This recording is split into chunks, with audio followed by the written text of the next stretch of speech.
Pinagpepiestahan online ang video ng pagsasayaw ni Vice President Sara Duterte. Sa gitna yan ng mga nakakagulat niyang banat kay Pangulong Bongbong Marcos. Nasa frontline ng balitang yan, si Marian Enriquez. Kembot kung kembot habang nakasmile. Meron pang naka-okay na dance steps. Viral online ang mga video na yan ni Vice President Sara Duterte na naka-all black, naka-makeup at naka-koronang butterfly pa. Nitong weekend pa, spotted si Duterte sa Baclaran sa Parañaque. Bantay sarado siya ng mga pulis habang nagpi-fishball.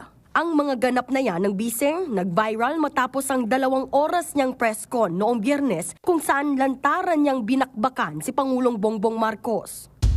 Gusto ko tanggalin yung ulo niya ba?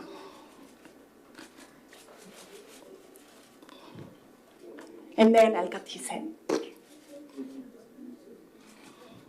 So na-realize ko, toxic na ito.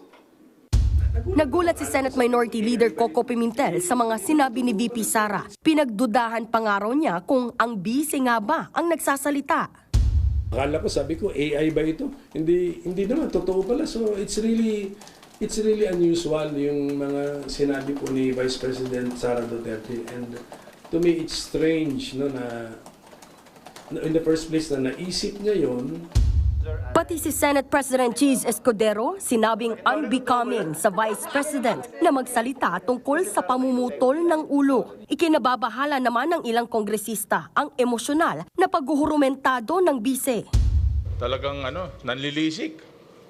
Parang galit na galit sa mundo. Hindi ko alam kung may meltdown o may problema na nangyayari. Ang isang tao ay sobrang galit. Nawawala siya sa sense of decency. It's also a test of your character.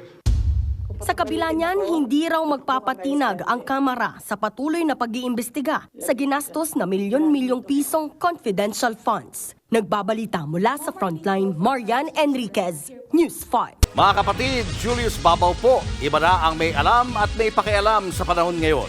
Para sa frontline ng mga balita, mag-follow at mag-subscribe sa social media pages ng News 5.